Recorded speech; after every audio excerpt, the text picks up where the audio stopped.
आज आम बनैबा पार्टी को लाल गड़िला परी पूरा टेस्टी टेस्टी दहीबरा आलुदम। खास करके बहुत ही टेस्ट लगी था। दहीबरा आलुदम सहित बिना दही तो बिल्कुल मजा आसबनी। दही सहित टिके लुण और लंका दलार जो पागटी बनी थाए तार दुई गुणा टेस्ट दहीबरार बढ़े दे थाए। आउ मार्च 1 रे दहीबरा आलुदम दिवस पालित होता है। आपण माने मार्च 1 रे निश्चिंत बनातु किंबा आपण माने होली रे ट्राए करंतु। आशा करुँची आपण मानकु रेसिपी पसंद आसीबो। प्लीज वीडियोटी को प्रथम रु शेष पर्यंत देखंतु, ताहले आपण मानकर दहीबरा आलुदम पूरा परफेक्ट भाव में बनिबो। तेबे चलंतु आउ डेरी न करी आरंभ करिबा आज रेसिपी। प्रथमे आमे दहीबरा बनैबा। तो दहीबरा पाई ए सब सामग्री दरकार। तो बिरी को देखि पारछन, गोटा बिरी को 3 ରୁ 4 घंटा पर बतुरेला पर धोईकी भल सफा कर नहीं। तापरे मु घरर फ्रेश बसा दही को नहीं। तापरे रिफाइंड ऑयल नहीं, भुर्संग पत्र, आंब कसिया अदा, किछि कंचा लंका छेचा और किछि कंचा लंका और बीट लुण, जीरा लंका गुंड, चाट मसला नहीं आ तापरे लुण नहीं। तापरे सुखिला लंका आउ सोरिष जीरा को तड़का मारिया ପାଇଁ कि नहीं। एबे चलंतु आमे प्रस्तुत करिबा दहीबरा। प्रथमे दहीबरा पे आमे बरा को प्रस्तुत करिबा। तो सेति पई मु मिक्सी जार नै जाईची। आ सेही मिक्सी जार रे मु बिरी गुडी को दे देली। बिरी रे अल्प टिके पानी थिला, बिल्कुल भी पानी आपण देबेनी। पूरा सुखिला परी पूरा पेस्ट करिवे प्लेन करके। आ सुखा सुखा रहिले बराटी बहुत बढ़िया बनिबा। आ मु देखि पारचंती बिरी को भल भावे मिक्सी जार रे मिक्स कर नहीं। तापर स्वाद अनुसार लुण आ तापर मु दे दोची हल्का टिके जीरा को देबी पछरे। एबे मु कोन करछि ना प्रथमे बराटी को भल भावे फेणी नहीं जाउची, जहाँ फल कि बराटी आमर पूरा हल्का हबो। आ मु आपण मानकु देखैनी कि बिरीटी आपण मानकर केमती हल्का हैला कि नाही आपण माने जानिबे। आपण माने पानी रे भसई देबे। जदि पूरा हल्का भावरे बिरीटी भासी जाउची आपण माने जानिबे जे आपण मानकर बरार बिरी फेणाटी पूरा प्रस्तुत ହେଇଛି। एबे देखि पारछंती बड़ा भावे बिरीटी आमर फेणी हो जाइए। तापरे मु रिफाइंड ऑयल को गरम कर नहीं जाइए। आ पूरा लो रु मीडियम फ्लेम रे बराटी को छाणीबा। मु बिल्कुल कौन से शेप दउनी, गोल भलिया नॉर्मली जेमती आमे छाणु मु सेमती दउची। आपण मान चाहिले मझिरे होल करके मध्य बनै पारिबे। आ मु सेमती गोटे गोटे करके बरा को छाणी जाउची। आउ मु बिरीर आणरे बिल्कुल सोडा यूज करिनी किंबा सुजी भी देइनी। देखिबे आपण मानक बरा मध्य बहुत बढ़िया भाबे सॉफ्ट हो। बिल्कुल सुजी देबेनी, भल भाबे बिरीटी को फेणीबे। बिल्कुल सोडा दबाक पड़िबनी। आपण मानक बरा मध्य हल्का हबो, बहुत टेस्टी लागिबो, नरम लागिबो खाइबा पई। आ गोटे साइड हैला परे आमे आरो साइड को उल्टेबा। जेतिकी बरा धरिबो तेल रे सेतिकी ही देबे। गोटे साइड हे आसलानी। एबे आमे गोटे गोटे करके आर साइड को ओल्टे नबा। आ जेहेतु ये दही बरा पई बराटी प्रस्तुत होउची, तो बिल्कुल आपण माने बेसी पूरा हार्ड करके बरा को छाणीबे नाही, क्रिस्पी होबा पर्यंत। हल्का पूरा तार कलर लाइट ब्राउन कलर आसी गला परे तापरे आपण माने बरा को काढी नेबे। आ बराटी को लो रु मीडियम फ्लेम रे फ्राई करिवे। बिल्कुल हाई फ्लेम करिवे नी, नले भीतरु बरा कंचा रहि जिवो, उपरु पूरा हो जाइथिबो। तो देखिकी ही फ्राए करिवे। आ देखि पारछंती बरा मोर बढ़िया भाबे दुई साइड रु फ्राए हो जाइछि। एबे आमे बरा गुड़िक को छाणी नबा। आउ दही बराटी जेतबळे बनी थाए एतिकी ही लाइट ब्राउन कलर बराटीर कलर हेइथिले खाइबा को बहुत ही सॉफ्ट बनी थाए। आ बहुत टेस्ट मध्य लगी थाए। एबे तो हो जाइछि बरा दुई साइड जाक। एबे कौन करबा ना सांगे सांगे गरमा गरम बरा को नेकी ठंडा पानी रे पकई दबा, जहाँ फल कि आमर दही बराटी जेतबळे खाइबा पाटी को बहुत सॉफ्ट बनिबो। आउ जेहेतु गरम गरम बरा थिबो ठंडा पानी रे सांगे सांगे पकई दबा। तो सेम प्रोसेस रे बाकी बरा गुडी को मध्य फ्राई करि नबा।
तापरे सबु बरा गुड़िक पानी पकई देछि। एबे चलतु आमे कौन करवा ना जो दहीटी आमे बसा दहीटी को पूरा फ्रेश ही नेबे। आउ गोटे बाउल रे आमे कौन करवा ना ताकू लूण हल्का देकी ताकू आमे भल भाबे मिक्स करि नबा। जो खंड खंड दही अछि ताकू टिके प्लेन करि नबा।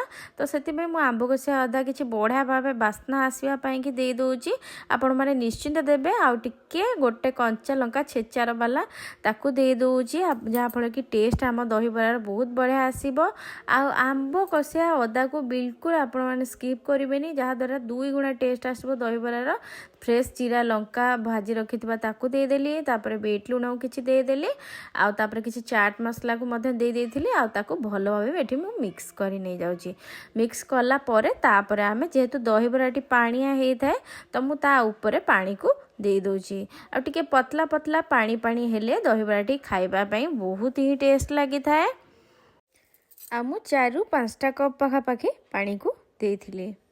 आउ दही बरार दहीटी बिल्कुल बेसी खट्टा हेले भल लागेनी। हल्का टिके टिके खट्टा थिबो दहीटी फ्रेश थिबो खाइबा पई बहुत बढ़िया लागि थाए। मते जेहेतु आउ टिके लूण कम लागला तो मु आउ टिके लूण को दे देकी ताकू भल भाबे मिक्स करि नै जाउची। तापरे आमे दहीटा रेडी कला परे आमे बराटी को आनिकी पकेइबा दही रे। तो सेति पई प्रथमे कोन करबा ना पानी रे आमे जेहेतु ठंडा पानी रे भिजे की रखितिले तो हाथ रे कोन करबा ना बराटी को चिपुड़ी की आमे पकेइबा दही रे जहा द्वारा कि बराटी भितर को जीव दहीटा। कारण जदि आपण माने डायरेक्ट एमती न चिपुड़ी की पकई दोचंदी ताहले दहीटा बरा भितर को बिल्कुल जीव नाही। पांचिया पांचिया लगे बरा बिल्कुल टेस्ट आसीबनी। तो आपण माने एई प्रोसेस रे सबु बरा गुडी को बनेइबे दही बरा रे पकेइबे। तापरे आमे तड़का लगेबा। तो प्रथमे मु 2 स्पून पकापाखि रिफाइंड ऑयल को देइली। 4टी सुखला लंका नै गेली। आउ सोरिष जीरा रो जो तड़काटी आमे दबा तो मु एठी 1 स्पून पकापाखि दे दोची। तापरे भल्लो भाबे सोरिष जीरा चटकिला परे तापरे आमे कोन करबा ना भुर्संग पत्र को दे दबा। आउ देखि परचंदी मो भुर्संग पत्र अल्प किछि नै जाउची। आ ताधरे आमे पकेकी हल्का भुर्संग पत्रटा माने कड़कड़ हवा पर्यंत तापरे आमे भाजी की ताकू तड़का लगेबा। एबे तो रेडी हे जाइची। एबे आमे तड़का को मुठी लगे नै जाउची दही बरा संगरे। एबे हमरा दही बरा रेडी। चलंतु आमे आलूदम को प्रस्तुत करी। आलूदम बनेया पई ए सब सामग्री दरकार। आलूदम रो ग्रेवी पई की किसी टमाटो और काजू को मुझे पेस्ट करने जाऊँगी जहाँफल कि बहुत बढ़िया क्रीमी टेक्सचर आसीबो। आउ तापरे रसुण अदार पेस्ट अलगा नेबे। पियाज को मध्य किछि फ्राई करबा को नेछि। आउ आलू एही परि भाबरे आलूदम रे हार्ड करी रखिबे। तापरे किछि मटर तरकारी पई मटर नेछि। आउ मटर आउ आलूदम सेम मसला रे बनेबा। तापरे सोरिष तेल नेछि। तो लवंग गोटा गरम मसला तेजपत्र दालचीनी गुजराती आउ मु नै जाइछि जीरा को। तापरे पाउडर मसला नेछि जीरा पाउडर धनिया पाउडर हल्दी powder Kashmir red chilli powder आउ राग पई लंकार गुंड और गरम मसला पाउडर सब 1 स्पून लेखाए नै जाइछि। तापरे लूण को नेछि। एबे चलंतु आमे आलूदम को बनेबा। आलूदम बनैया पई प्रथमे कड़ाई रे मु 3 ରୁ 4 टेबलस्पून पाखापाखि सोरिष तेल को नहीं गली। सोरिष तेल भल भाबे गरम हो गला परे तापरे जो गोटा गरम मसला रखिथिले जेमति कि जीरा तेजपत्र दालचीनी गुजराती लवंग आमे सब गुड़िक दे दबा। आ भल भाबे से गुड़िक चटकिला परे एबे मु पियाज को दे दोची। आउ पियाज को हल्का लाइट ब्राउन कलर हवा पर्यंत आमे ताको फ्राई करबा। बेसी फ्राई करबानी कड़ा करिकी। आ मु गोटा गोलमरिच मध्य दे देइची। मोर सेटा कहया पे भूली जाइची तेल रे मध्य देइथिली। तापरे पियाजटी देखि परचंदी हल्का लाइट ब्राउन कलर हे आसिलानी। एबे कोन करबा ना जो मसला को पेस्ट करके रखिथिले रसुण आ अदा को ताको आमे दे दबा। आम रसुण अदार पेस्ट 3टा स्पून पाखापाखि दे देइची। आ ताको एबे आमे पूरा लो फ्लेम रे मसला को भल भाबे कसिबा। आउ मसला देला परे आमे कोन करिबा ना जो टमाटो को काटिकी रखिले ताको आमे सब गुड़िक ऐड करि नबा। आउ जो बाकी रहला जो पाउडर मसला गुड़िक आमे ताको सब गुड़िक दे दबा। तापरे पाउडर मसला को देला परे आमे कौन करवा ना भल भाव मसलाटी को कषा आउ टिके जेहेतु से मिक्सी जार रे लागितला मसला तो अल्प हाफ कप पाखापाखी पानी को देकी ताकू लो रु मीडियम फ्लेम में मसलाटी को आम जेपर्यंत मसला साइड रू तेल छाड़ीनी से पर्यंत मसला को आम भाजवा कंचा स्मेल मसलार जीवा पर्यंत। एबे देखि पार्छन्ती बढ़िया भावे मसला आमर हो गलानी मसला साइड रू भल भावे तेल छाड़ी गलानी ता माने मसला पूरा हो जाइए। आमे कौन करवा ना जो टमाटो और काजू को अलग पेस्ट करथिले ताकू एबे आमे ऐड करि नबा। तापरे टमाटो और काजू को आमे बेसी समय कषिबानी निहाती आमे 5 ରୁ 7 मिनट पर्यंत आमे लो फ्लेम में मसलाटी को भल भावे कषि नबा। काजू पेस्ट दबा द्वारा क्रीमी टेक्सचर आसीबो आलुदम रो आ ग्रेवीटा बहुत बढ़िया बनिबो। ता बदले आपण माने चारु मगज किंबा पोस्त भी मध्य देई परिबे। आ तापरे मु लूण को ऐड करबा को भूली जाइथली तो मु एबे ए स्टेज रे जेतो मसला हे गलानी आ मु लूण को मध्य देई दोउची। आ लूण को दे देला परे आमे जो आलू सिझा को कट कर रखिले ताको आमे ऐड करि दबा आ 2 मिनिट पाखा पाखी आलू को आमे कसिबा तापरे आमे पानी को दबा।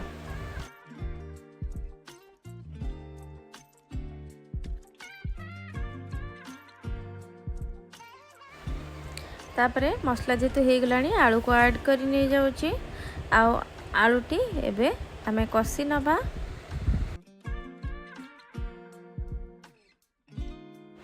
आउ आमे आलू को पकेला परे बेसी समय नुह 2 मिनिट पाखापाखी लो फ्लेम रे मध्य कषिबा आ मझे मझे जदि पानी दरकार पड़ुथिबो तो अल्प टिके टिके देकी मध्य कषिबा जदि लागी जाउथिबो। आ देखि पारछन्ती बढ़िया बे आलूटी मसला सहित कषि हे गलानी आ बढ़िया बे मसला साइड रो तेल छाड़ी आसलानी। एबे आमे दे दबा पानी को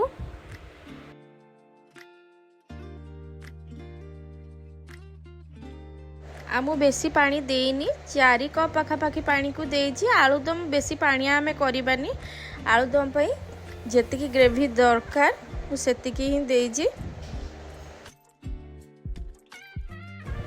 तापरे आमे घोड़नी देकी लो फ्लेम रे 5 मिनिट पाखापाखी ताको बॉयल करबा को छाड़ नबा। देखि पाचंदी एबे मु घोड़नी खोलिकी चेक करने जाइए आलुदम टी हमरा परफेक्ट भाव में बनछि कलर मध्य बहुत बढ़िया आछि। हम लास्ट को धनिया पत्र को ऐड करि नेली। एबे तो हमर आलुदम बनीगला तो एबे चलो तमें मटर घुगुन को बनवा तो प्रेशर कुकर बनवा मुझे 2 स्पून पाखापाखी रिफाइंड ऑयल को दे देली आ मु तापरे गोटे कंचा लंका हाफ स्पून पाखापाखी जीरा को दे देली तापरे मु मटर को दे देली। आमे डायरेक्ट प्रेशर कुकर बनवा बिल्कुल मु अलग कोनोसी मसला को कसुनी आउ से जो आलुदम रो आमे जो ग्रेवीटी बनैथिले से गुडी को ही दे दोची। ता देह तो हल्दी थिला सब थिला आउ जेहेतु लूणटा कम हे जिवो तो मु एठी स्वाद अनुसार आउ टिके लूण को देकी ताकू बेसी समय नाई लो रु मीडियम फ्लेम रे कसी नेबी 5 मिनिट कसिला परे ताकू आमे पानी को दे दबा। आ बेसी आमे देखिथिबे दहीबरा आलुदम रे जो मटर घुगुनटी बनी थाए बिल्कुल बेसी पानिया पानिया न थाए टिके थिक रो ग्रेवी आसी थाए तो सेही अनुसार मु बेसी दोनी गोटे ग्लास पाखा पाखी पानी को देके तापरे मीडियम फ्लेम रे 2टा सीटी को मारी नबा। आ मटरटा बिल्कुल घोली हे नथिबो फाळा फाळा है कि थिबो बहुत बढ़िया लगी थाए बेसी सीझी नथिबो। एबे देखि पारछन्ती घुगुनीटी बढ़िया भाव रेडी हो जाइए। आम लास्ट को धनिया पत्र को ऐड कर नहीं जाऊँगी। आउ आमर घुगुनीटी केते बढ़िया भाव रेडी हो जाइए। एतिकी बहलिया रहिले खाइबा को बहुत ही दहीबरा टेस्टी लगी थाए। एबे चलंतु आमे दहीबराटी को पूरा प्रस्तुत करिबा। एबे देखि पारछन दहीबरा तो पूरा रेडी ता सहित आलुदम भी पूरा रेडी आउ ता सहित मटर तरकारी भी पूरा रेडी। आउ दहीबरा उपरे मु हल्का 1 स्पून पाखापाखी जीरा लंका गुंड दे दोची। आउ तापरे दहीबरा आलुदम पाई कि मुझे नहीं जाइए कि सेव पियाज और धनिया पत्र को नहीं ता सहित चाट मसला नेबे आ भाजी रखिथिबा जीरा लंका गुंड फ्रेश नेबे आ ता सहित बीट लूण को मध्य नबा जोटा कि कला लूण आ मु गोटे कंचा लंका को मध्य नहीं तापरे प्रथमे प्लेट रे बरा को दे देली ता सहित मटर तरकारी को ता ऊपर दे दोची आ तापरे आमे आलुदम को दबा।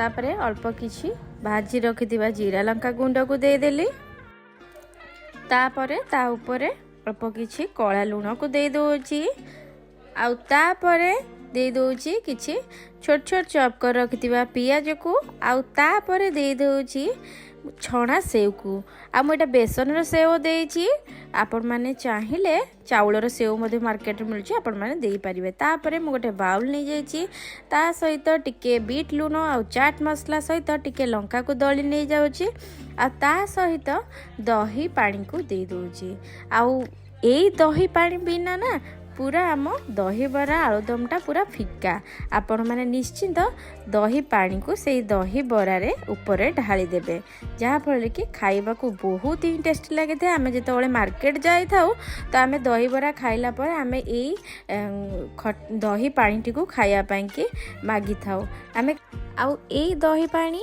पकेवा द्वारा दहीबरा आलुदम टेस्ट बहुत बढ़िया आसी थाए आउ दहीबरा आलुदम पूरा मार्केट परी पूरा लगी थाए आउ ता ऊपर मु किछि धनिया पत्र को दे दोछि आउ एबे हमरो रेडी हे गला दहीबरा आलुदम आशा करूछि आपण मानको ए दहीबरा आलुदम रेसिपी निश्चित पसंद आस्थियो भल लागितिला प्लीज मो चैनल समित फूड ब्लॉगर को लाइक कर देबे शेयर कर देबे सब्सक्राइब कर देबे पाखे दिया बेल आइकन मध्ये प्रेस कर देबे जहाँ द्वारा कि आपण मान पाखे मोर वीडियो प्रथम करी जाए पहुँची पारिबो तेबे मु रहूछि देखा नेक्स्ट वीडियो रे नमस्कार।